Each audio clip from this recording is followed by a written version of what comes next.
30.000 евра потрошиле министрите за ручеци во скапи скопски ресторани во првите 4 месеци од годината, обвинуваат од СДСМ. Објавија сметки кои се достапни на отворени финансии, од кои се гледа дека ручеци и вечери плаќале речиси сите министри, но тројца предничат во трошењето.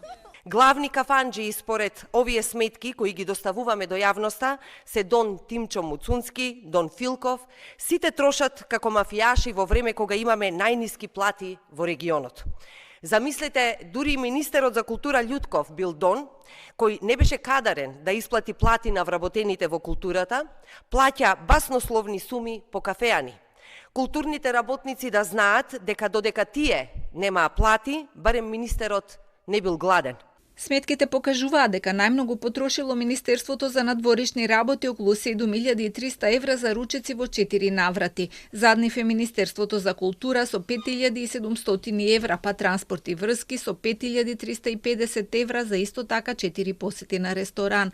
Земјоделство, правда и МВР потрошиле по околу 3.000 евра, додека сметките на економија и Министерството за јавна администрација се околу 50.000 денари. Заднив се образование и одбрана со околу 40.000 денари, додека најскромни биле европски прашања и Министерството за односи меѓу заедниците со 22.000, односно 14.000 денари. Од владата нема коментара, од ВМРО ДПМН вратија со контраобвинување дека министрите на СДСМ и ДУИ толку трошеле само за една вечер.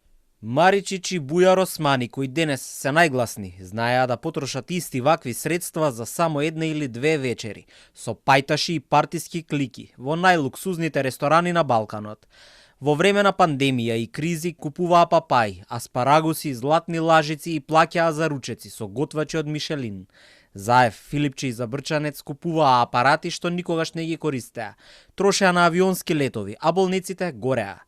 Нивните министри трошеа стотици илјади евра на коктели, хотели, па дури на мобилни апликации од 300.000 евра. Меѓусебните обвинувања на претходната и на сегашната партија на власт доаѓаат на денот на трудот, кога работниците протестираат за повисока минимална плата и подостоинствени услови за работа.